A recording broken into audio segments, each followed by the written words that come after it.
राजभर समाज, निषाद समाज से उन 17 जातियों के लिए है कि हमको अभी तक आरक्षण मिला नहीं, तब तक आरक्षण खत्म करने का आंदोलन देश में चालू हो गया और वो भारतीय जनता पार्टी के सह पर चालू हुआ है। ये बोलते ज़रूर हैं, ये गर्दन के ऊपर से बोलते हैं। नरेंद्र मोदी हो चाहे राजनाथ सिंह जी हो, जो भी है, किसी की माँ के दूध नहीं पिया है, ऐसा कोई नहीं है। राजनाथ जी का बयान है, कोई ऐसा माई का लाल अपनी माँ का दूध नहीं पिया है जो कि आरक्षण खत्म कर दे। वही बात माननीय प्रधानमंत्री जी बोल रहे हैं। लेकिन भारतीय जनता पार्टी का इतिहास रहा है कि ये आरक्षण विरोधी थे, हैं और रहेंगे। ये सब जब भी सदन चलता है, उत्तर प्रदेश का जब जब हाउस चला है, कभी भी ये जो है राजभर समाज हो, निषाद समाज हो, बिंद केवट मलाह समाज हो, प्रजापति समाज हो, जो 17 जातियों के आरक्षण के लिए हमारे महबूब नेता ने अपनी सरकार में एक स्कीम बना के रिजर्वेशन गजट कर दिया था। उसके पहले पूज्य नेता माननीय मुलायम सिंह यादव जी ने अपने मुख्यमंत्रित्व काल में 2 बार इन जातियों को अनुसूचित जात में डालने का प्रस्ताव भारत सरकार को भेजा था। और बहन जी मायावती जी भी, मैं जो किया है उसे मैं आज सपा में रहते हुए उसको इग्नोर नहीं कर सकता है। बहन जी ने अपने मंत्रिमंडल में मुख्यमंत्रित्व काल में वो भी 2 बार प्रस्ताव भेजी हैं। आरक्षण के मुद्दे पर अभी देखिए डॉक्टर संजय निषाद, ये प्रेशर पॉलिटिक्स है ये, और प्लानिंग पॉलिटिक्स है। मतलब ये खुद भाजपा के लोगों ने कहा है कि तुम लोग इस तरीके से बयान दो, थोड़ा घना सरकार के खिलाफ भी बोल सकते हो, छूट है। और उसके साथ साथ श्री अखिलेश यादव को जरूर जोड़ देना, जिससे कि हमारे ऊपर कोई दुष्प्रभाव न पड़े। और इन 4 महीनों में तो कोई रिजर्वेशन मिल नहीं जाने वाला है, ठीक है। तो ये बड़े प्लान्ड वे में 4.5 महीने तक आरक्षण रूपी जिन्न को ये बोतल में बंद किए थे। अब इनको राजभर समाज में, निषाद समाज में जाना है तो किस मुंह से जाएंगे? इसलिए ये अब ये 4 महीना खूब चिल्लाएंगे मेढक की तरह, टर टर आरक्षण के नाम पर, और अंतिम में आरक्षण मिलने वाला नहीं है। फिर ये कहेंगे कि अगली बार हमारी सरकार बना दीजिए, ये अगली बार सरकार बनाइए, 100% आरक्षण देंगे। इसी तरीके से ये, चूंकि इनको समाज से आरक्षण से मतलब नहीं है, इनके अपने परिवार के आरक्षण से मतलब है। ये डॉक्टर संजय निषाद अपने परिवार, अपने बेटे को सांसद बना लिया, अपने विधायक बन गया, मंत्री बन गया। उसी प्रकार से ओम प्रकाश राजभर अपने विधायक बन गया, मंत्री बन गया, लड़के को 3 बार लड़ा के हरवा दिया, नहीं बन पाया, बात अलग है। अपने चाल चलन से वो हरवाता है, अपनी भाषा से हरवाता है, तो वो नहीं जीत पाया। आरक्षण को लेकर जिस तरीके से जंतर मंतर से लेकर मंत्री तक आरक्षण को लेकर अपना बयान देना शुरू कर दिए हैं, और हम बातचीत करेंगे। हमारे साथ मौजूद हैं डॉक्टर सुभाष राजभर, समाजवादी पार्टी के राष्ट्रीय प्रवक्ता।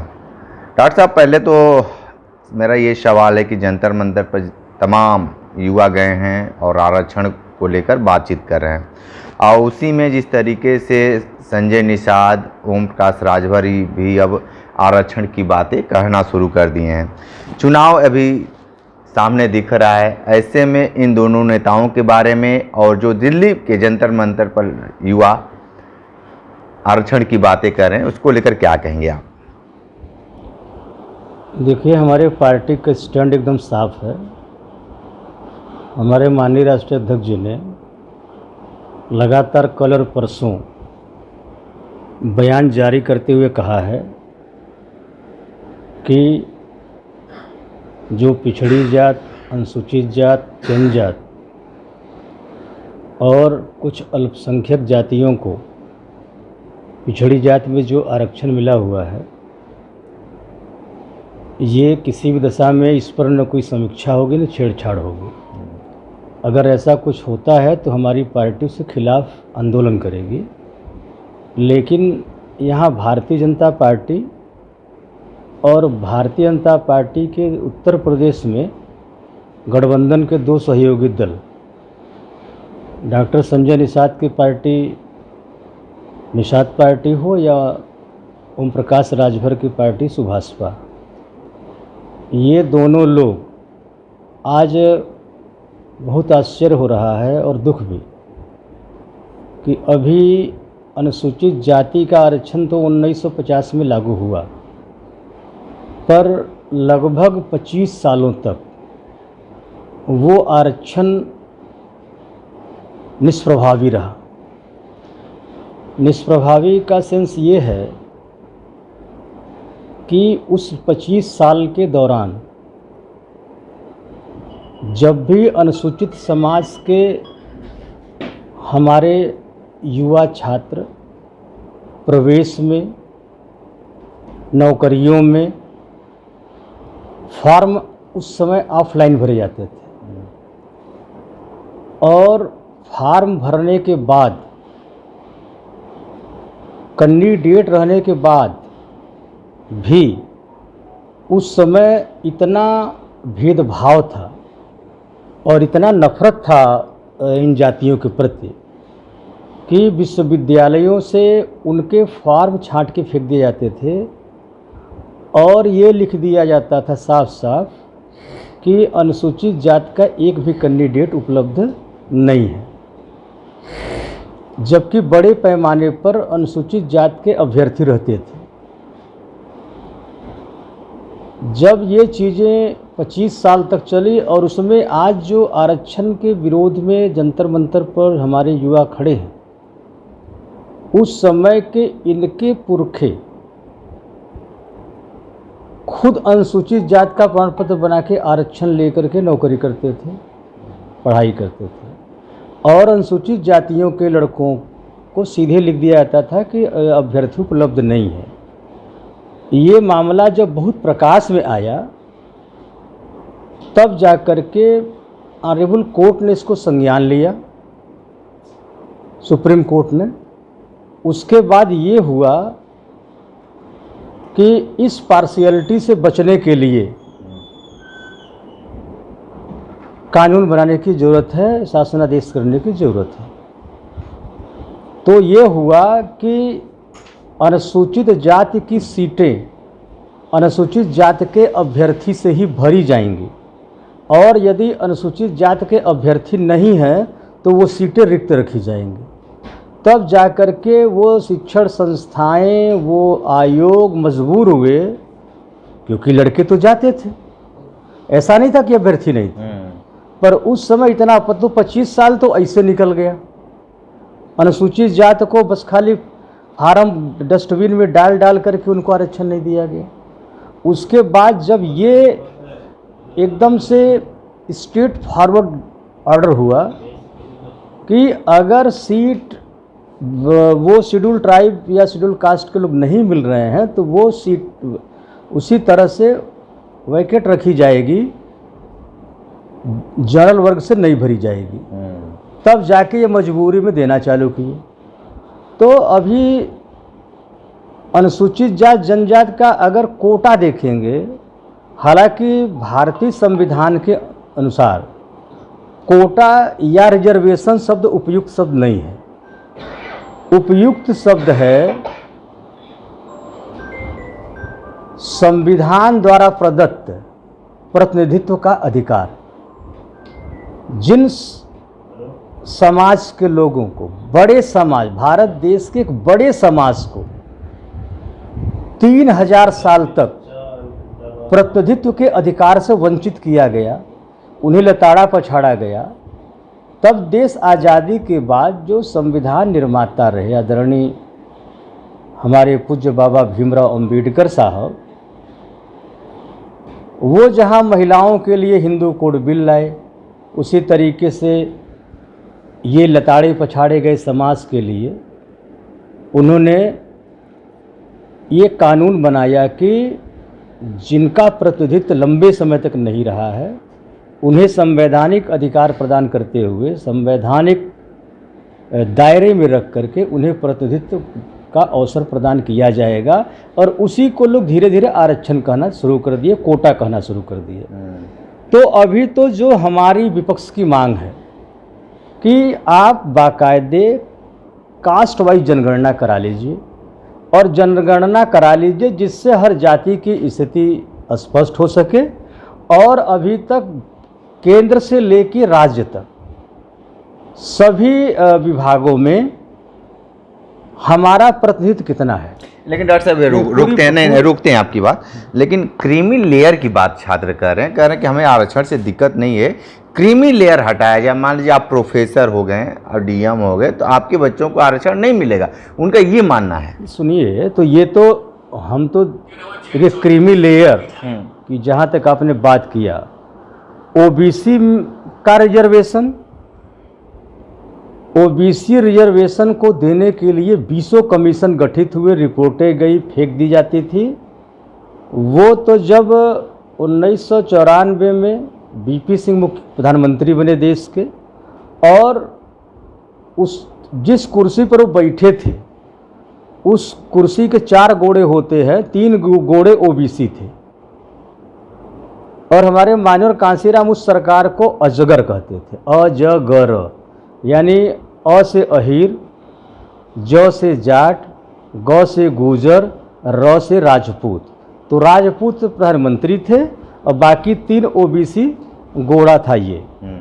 तो माननीय कांसीराम साहब, माननीय पूज्य नेता मुलायम सिंह यादव, सब लोगों ने मिल करके ये प्लान किया कि चल के उनसे कहा जाए, माननीय बीपी सिंह जी से, कि भाई देखिए जिस कुर्सी पर आप बैठे हैं उस कुर्सी के 3 गोड़े ओबीसी के हैं। तो ऐसे समय में अगर आप मंडल कमीशन की रिपोर्ट लागू नहीं करेंगे तो फिर हम अपना तीनों गोड़ा हटा लेंगे।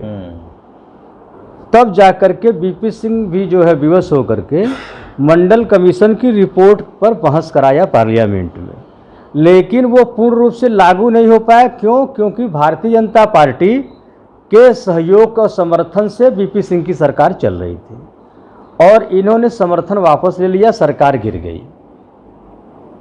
फिर उसी तरीके से उसके बाद देश में बड़े पैमाने पर ओबीसी आरक्षण का सबसे ज़्यादा विरोध हुआ है।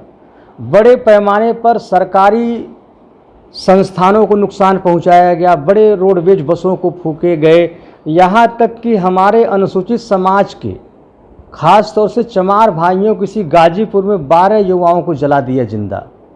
ये आत्मदाह करते थे, आत्मदाह के नाम पर पिछड़ों और दलितों को ही जला के ये दिखाते थे कि हम आत्मदाह कर रहे हैं। ये हुआ है। तो और उसके बाद उत्तर प्रदेश में, मात्र उत्तर प्रदेश में पूज्य नेता मुलायम सिंह यादव 1993 में जब मुख्यमंत्री बने, 94 में मंडल कमीशन की रिपोर्ट लागू करके उत्तर प्रदेश में उन्होंने 27% ओबीसी रिजर्वेशन कर दिया। और ये जो महिला आरक्षण भाजपा चिल्लाती है, इसको भी 1995 में बहुत बेहतरीन मॉडल के साथ, यानी कि सामान्य महिला, ओबीसी महिला, अनुसूचित जात महिला, जनजात महिला, चारों वर्ग की महिलाओं को उन्होंने 50% रिजर्वेशन दिया। और इसी रिजर्वेशन के मॉडल को हम लोग, जो 33% का रिजर्वेशन भारतीय जनता पार्टी की सरकार बार बार कहती है पर करती नहीं है, हम इस मॉडल पर रिजर्वेशन चाहते हैं जिस मॉडल पर उत्तर प्रदेश पंचायती राज व्यवस्था में पिछड़ी जातियों को आरक्षण लागू किया गया है।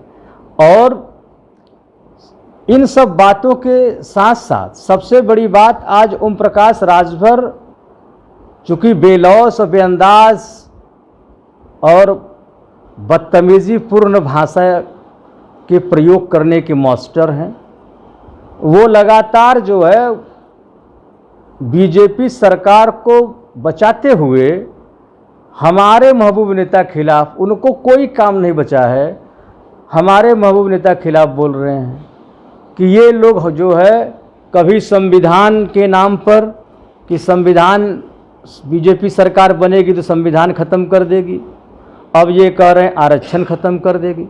अरे ओम प्रकाश राजभर और डॉक्टर संजय निषाद, आप लोग पहले बताओ कि अब तो आरक्षण समाप्त करने के लिए आंदोलन शुरू हो गए और राजभर समाज देश की आज़ादी से आज तक निषाद सहित 17 जातियां जो आज के सबसे निचले पायदान पर गरीबी रेखा में जीवन जी रही हैं, इन जातियों के लोगों ने, हमारे पुरखों ने, जैसे हमारे बनारस के एडवोकेट चेतनारायण थे, राम बच्चन राजा तलब वाराणसी के एडवोकेट राम बच्चन राजभर थे। ऐसे तमाम राजभर नेताओं ने, समाज सेवियों ने सुप्रीम कोर्ट तक लड़ाई लड़ी, लेकिन जब आप पार्टी बनाए तो आपने पहला यही कहा कि हम राजभर समाज को आरक्षण रूपी बुलेट प्रूफ जैकेट देंगे जिससे कि इनका प्रतिनिधित्व बढ़े। लेकिन उसकी बात न डॉक्टर संजय निषाद कभी किए सदन में, न ओम प्रकाश राजभर किए, बल्कि ये विवादित चीज़ों पर बोले, जैसे सामाजिक न्याय की रिपोर्ट। अब सामाजिक न्याय की रिपोर्ट पर एक बार हाई कोर्ट में ट्रायल हो चुका है। आपको याद नहीं होगा, राजनाथ सिंह जब उत्तर प्रदेश के मुख्यमंत्री थे तो उनके कैबिनेट में एक अशोक यादव मंत्री जी थे। जब राजनाथ सिंह जी ने रिजर्वेशन में सब रिजर्वेशन किया, यानी अनुसूचित जाति के रिजर्वेशन में ABC किया, जनजाति में ABC किया, OBC में भी ABC किया, उस बात को लेकर के कुछ NGOs संगठन माननीय उच्च न्यायालय में गए और माननीय उच्च न्यायालय ने साफ साफ कहा कि यह संविधान सम्मत नहीं है। संविधान में किसी अनुच्छेद क्लास में ये नहीं लिखा है कि मतलब आरक्षण में उप आरक्षण होगा। इसलिए वो जो आरक्षण में उप आरक्षण की जो प्राविधान, सामाजिक न्याय की जो वे बात करते हैं, वही क्वैश हो गया। तो ऐसे में ओम प्रकाश राजभर और डॉक्टर संजय निषाद ये राजभर के आरक्षण के विरोधी हैं। ये जानते हैं कि जब तक हम ये इनका प्लानिंग क्या है, ये जानते हैं कि आरक्षण जब राजभर समाज को मिल जाएगा तो हमारा मुद्दा ही खत्म हो जाएगा, फिर हम किस मुद्दे पर बोलेंगे। इसलिए ये सब जब भी सदन चलता है, उत्तर प्रदेश का जब जब हाउस चला है, कभी भी ये जो है राजभर समाज हो, निषाद समाज हो, बिंद केवट मलाह समाज हो, प्रजापति समाज हो, जो 17 जातियों के आरक्षण के लिए हमारे महबूब नेता ने अपनी सरकार में एक स्कीम बना के रिजर्वेशन गजट कर दिया था। उसके पहले पूज्य नेता माननीय मुलायम सिंह यादव जी ने अपने मुख्यमंत्रित्व काल में 2 बार इन जातियों को अनुसूचित जाति में डालने का प्रस्ताव भारत सरकार को भेजा था। और बहन जी मायावती जी भी, मैं जो किया है उसे मैं आज सपा में रहते हुए उसको इग्नोर नहीं कर सकता है। बहन जी ने अपने मंत्रिमंडल में मुख्यमंत्रित्व काल में वो भी 2 बार प्रस्ताव भेजी हैं, और प्रस्ताव के साथ दोनों सपा और बसपा के समय में दोनों बार ये कहा गया कि चूंकि अनुसूचित जाति में जब जातियां बढ़ेंगी तो इनका रिजर्वेशन जो है 21%, उस परसेंटेज को भी बढ़ा दिया जाए।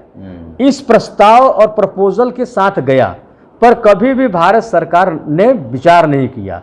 और ये 12 साल से तो बीजेपी की सरकार उत्तर प्रदेश में और देश में है। 10 साल यहाँ हो गया, 12 साल वहाँ हो गया। और ये दोनों डंकी और मंकी जो अपने समाज, अभी देखो 4.5 साल तक ये प्रोटोकॉल का मलाई। ये डंकी मंकी थोड़ा नाम भी बता दीजिए। अरे हमारा डंकी है डॉक्टर संजय निषाद, मंकी ओम श्री ओम प्रकाश राजभर। ये डंकी मंकी तो हैं। ये जब भी आवाज निकालते हैं तो आप सरकार में हो, आपके पास पावर है, सदन में आप as a MLA, as a cabinet मंत्री, आप क्यों नहीं आवाज उठाते हो? कभी आप इनका टाइमलाइन दिखा, विधानसभा का आप रिकॉर्ड निकाल लीजिए, कभी इन लोगों ने इन जातियों के आरक्षण पर कभी मांग किया हो, कभी क्वेश्चन लगाया हो? एक बार क्वेश्चन लगा था, वो पिछली सरकार में, फर्स्ट टेन्योर में भारतीय जनता पार्टी के हमारे समाज के बड़े नेता, दोनों नेता तब हमारे थे, आदरणीय पूज्य बाबू सुखदेव राजभर जी और श्री रामचल राजभर जी। श्री रामचल राजभर जी ने क्वेश्चन लगाया था कि ये जो राजभर सहित 17 जातियां हैं, इनको अनुसूचित जाति के लिए उत्तर प्रदेश इनके जातियों के आरक्षण के लिए अभी क्या किया है, क्या प्रस्ताव चला गया है, क्या मतलब आपकी मनोदशा है, क्या नीति है, इसको आप बताइए। अब देना था जवाब समाज कल्याण मंत्री को, और खड़ा कर दिया होमगार्ड मंत्री को, श्री अनिल राजभर को। और अनिल राजभर एक जो है अनुशासित, विधानसभा एक संविधान का पवित्र मंदिर होता है, उसमें अनुशासित लोग जो जीते हुए गए एमएलए, बताइए 12 करोड़ में से 403 लोग चुन के जाते हैं, कितने फिल्टर होके जाते हैं लोग। लेकिन वहाँ अनिल राजभर जी का सीधा सीधा जो जवाब बनता कि भाई हमने प्रस्ताव भेज दिया है या हम प्रस्ताव भेजने की प्लान कर रहे हैं, हम अनुसूचित जाति शोध परिषद संस्थान की रिपोर्ट मांग रहे हैं, ये बातें कह सकते थे। लेकिन उन्होंने कहा कि मुझे आज बड़ा सुखद आश्चर्य हो रहा है कि बहुजन समाज पार्टी आज राजभरों के आरक्षण की बात कर रही है, जो हमेशा राजभर समाज के आरक्षण का विरोधी रहा है। इस पर तब हमारे अनिल राजभर और ओम प्रकाश राजभर तब जो है बीजेपी को माँ बहन की गाली दे के जूता उता मार के विपक्ष में आ गए थे। तो ये दोनों लड़ने लगे आपस में। इसका विधानसभा का रिकॉर्ड में आप देख सकते हो, वीडियो बहुत वायरल हुआ था। और वो ओम प्रकाश राजभर अनिल राजभर को बोले तू नकली राजभर है, उधर से अनिल बोल रहे थे तू नकली। तो ये जब दोनों लड़ने लगे, अंत में उत्तर प्रदेश विधानसभा 2007 से 12 में ऑनरेबल स्पीकर और बड़े नेता आदरणीय बाबू सुखदेव राजभर जो दिवंगत हो गए हैं, वहीं अंतिम उनकी सदन में बाइट थी। वो उन्होंने दोनों को डांट के चुप कराया और कहा कि देखिए ये किसी पार्टी का मंच नहीं है, ना आपके पार्टी का मंच है ना तो इनके पार्टी का मंच है, ये सदन है। और ये जो आप लोग तू मैं कर रहे हैं, ये जो है विधानसभा और विधायकों के लिए शोभा नहीं देता है। और उन्होंने कहा कि माननीय अनिल राजभर जी, आप कैबिनेट मंत्री हैं, विधायक पहली बार बन के आए हैं, मेरी शुभकामना है कि आप हर बार विधायक बन के आए। लेकिन आप सुखदेव राजभर को, रामचल राजभर को बहुजन समाज पार्टी कैसे समझ सकते हैं? सुखदेव राजभर और रामचल राजभर बहुजन समाज पार्टी नहीं हो सकता है। बहुजन समाज पार्टी तो एक विराट पार्टी है, बड़ी पार्टी है। तो वहां उन्होंने कहा कि देखिए, जब समाज चमकेगा तो हम अपने आप चमकेंगे। यानी हमारे राजभर समाज को आरक्षण मिल गया, वो नौकरियों में जाने लगेंगे, उनको सम्मान मिलेगा, तो हम नेताओं को ऑटोमेटिक सम्मान मिलेगा। हम तो बहुत जो है योग्य हैं, शिक्षा की तमाम डिग्रियों से योग्य है, लैस है, लेकिन हमें भी उसी थर्मामीटर से नापा जाता है जिस थर्मामीटर से अनपढ़ राजभर को नापा जाता है। ठीक है, एक सवाल है कि ये दोनों राजभर अब चुनाव से पहले अब आरक्षण की बोली बोलना शुरू कर दिए हैं। ये छोटा में ही आप बता दीजिए कि दोनों समाज के जो लोग हैं क्या करेंगे आरक्षण के मुद्दे पर? कुछ नहीं करेंगे, इनको बस खाली आरक्षण के मुद्दे पर अभी देखिए डॉक्टर संजय निषाद, ये प्रेशर पॉलिटिक्स है ये और प्लानिंग पॉलिटिक्स है। मतलब ये खुद भाजपा के लोगों ने कहा है कि तुम लोग इस तरीके से बयान दो, थोड़ा घना सरकार के खिलाफ भी बोल सकते हो, छूट है। और उसके साथ साथ श्री अखिलेश यादव को जरूर जोड़ देना, जिससे कि हमारे ऊपर कोई दुष्प्रभाव न पड़े। और इन 4 महीनों में तो कोई रिजर्वेशन मिल नहीं जाने वाला है, ठीक है। तो ये बड़े प्लान वे में 4.5 महीने तक आरक्षण रूपी जिन्न को ये बोतल में बंद किए थे। अब इनको राजभर समाज में, निषाद समाज में जाना है तो किस मुंह से जाएंगे? इसलिए ये अब ये 4 महीना खूब चिल्लाएंगे मेढक की तरह, टर टर आरक्षण के नाम पर, और अंतिम में आरक्षण मिलने वाला नहीं है। फिर ये कहेंगे कि अगली बार हमारी सरकार बना दीजिए, ये अगली बार सरकार बनाइए, 100% आरक्षण देंगे।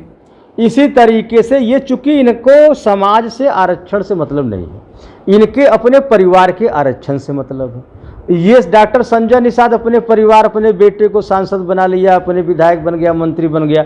उसी प्रकार से ओम प्रकाश राजभर अपने विधायक बन गया, मंत्री बन गया, लड़के को 3 बार लड़ा के हरवा दिया, नहीं बन पाया, बात अलग है। अपने चाल चलन से वो हरवाता है, अपनी भाषा से हरवाता है, तो वो नहीं जीत पाया। लेकिन अब देखिए क्या है, अपने नेताओं को, अपने लड़कों को, जिस समय ये 2002 में ओम प्रकाश राजभर ने पार्टी बनाया, इनके पंचशील सिद्धांत थे, शायद आप लोग सुने हो न सुने हो। पहला ये था कि हमने जो पार्टी बनाया है इसका मुख्य उद्देश्य ये है कि हम राजभर के बेटों को बेटियों को विधायक और सांसद बनाएंगे, अपने परिवार से कभी चुनाव नहीं लड़ेंगे न लड़ाएंगे। दूसरा कि हमारे पास वो बटन है कि हम एक बटन दबाएंगे तो IAS IPS बनाएंगे, मतलब ग्रेड A से ग्रेड D तक बिना आयोग में बिना परीक्षा दिए ये बड़े पैमाने पर लाखों लाखों नौकरियां देने की बात कर रहे थे। तीसरी बात इन्होंने कहा कि पूर्वांचल में 32% राजभर मतदाता हैं, पूर्वांचल राज्य की मांग करके गठन करा करके अपने परिवार से नहीं राजभर समाज के बेटे को मुख्यमंत्री बनाएंगे। तो ये जो 4-5 इनके वादे थे, वो वादे के वादे हैं, वादों का क्या, उसके जगह दूसरा कर लिया इन्होंने। ये जैसे इनका एक बेटा मुख्य राष्ट्रीय प्रवक्ता, दूसरा बेटा प्रमुख राष्ट्रीय सचिव और मुख्य प्रवक्ता चैनल पर बैठता है, जिसके पास जब ये पार्टी बना रहे थे, जिस समय जो राजभर मेहनत किए, जिनके अंदर योग्यता थी, वो दक्षता थी, जो स्पोक पर्सन बन के अपने समाज के लिए बोल सकते थे, आवाज उठा सकते थे, ये उनको पार्टी में जो सींचा, जो बनाया, उन सभी को पार्टी से बाहर कर दिया और अपने बेटे को इनहेरिडिटी स्पोक पर्सन बना के रखा हुआ है। जब पार्टी बनी तो अरुण राजभर LKG का भी छात्र नहीं था, लेकिन आज वो प्रमुख राष्ट्रीय सचिव भी है और मुख्य राष्ट्रीय प्रवक्ता है। दूसरा बेटा मुख्य राष्ट्रीय प्रमुख महासचिव है और बाप राष्ट्रीय अध्यक्ष है। तो ये अपने 3 मतलब परिवार से बाहर, ये इनकी लड़ाई अपने सिर्फ परिवार तक सीमित है, पार्टी अपने परिवार तक सीमित है।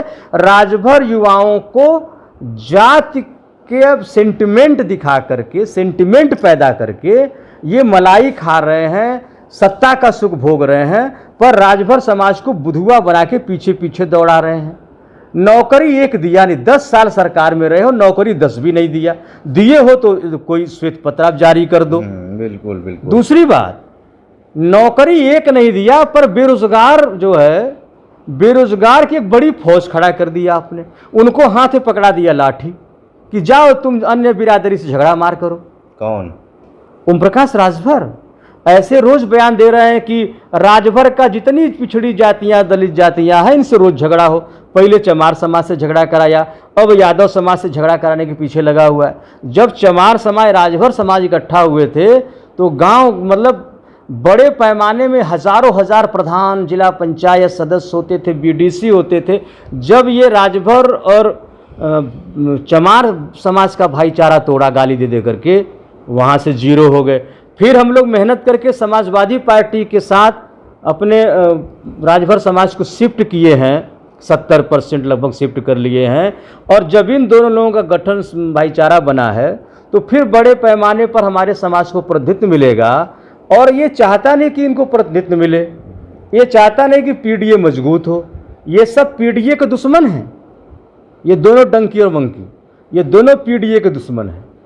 ये जो है सिर्फ नफरत, और वो भी माननीय मुख्यमंत्री के कहने पर ये नफरत PDA में बोना चाहते हैं। हालांकि PDA समाज भी इतना जागरूक हो गया है कि इनके नफरती बयान से, रोज रोज के नफरती बयान से समाज बिखरने वाला नहीं है। लेकिन यहाँ चिंताजनक बात राजभर समाज, निषाद समाज से उन 17 जातियों के लिए है कि हमको अभी तक आरक्षण मिला नहीं, तब तक आरक्षण खत्म करने का आंदोलन देश में चालू हो गया और वो भारतीय जनता पार्टी के सह पर चालू हुआ है। ये बोलते जरूर हैं, ये गर्दन के ऊपर से बोलते हैं, नरेंद्र मोदी हो चाहे राजनाथ सिंह जी हो, जो भी है, किसी की मां के दूध नहीं पिया है, ऐसा कोई नहीं है। राजनाथ जी का बयान है, कोई ऐसा माई का लाल अपनी मां का दूध नहीं पिया है जो कि आरक्षण खत्म कर दे। वही बात माननीय प्रधानमंत्री जी बोल रहे हैं। लेकिन भारतीय जनता पार्टी का इतिहास रहा है कि ये आरक्षण विरोधी थे, हैं और रहेंगे। ठीक है, तो आप सुन रहे थे जिस तरीके से डॉक्टर सुभाष राजभर जो समाजवादी पार्टी के राष्ट्रीय प्रवक्ता आरक्षण को लेकर बहुत सारी बातें बताए हैं, लेकिन डंकी और मंकी जो नाम इन्होंने दिया है वो माननीय ओम प्रकाश राजभर और संजय निषाद को लेकर, और आरक्षण की बात अब ये लोग शुरू कर दिए हैं। सरकार के 4.5 साल बीत चुके हैं, 6 महीने बाकी हैं, अब इनको याद आने लगा है आरक्षण। अब समाज आरक्षण को लेकर इनके मन में और ये क्षेत्र में जाएंगे तो किस तरीके से सवाल करेंगे, और सवाल करेंगे तो जवाब इन दोनों को नेताओं का क्या होगा, सबसे बड़ा सवाल है।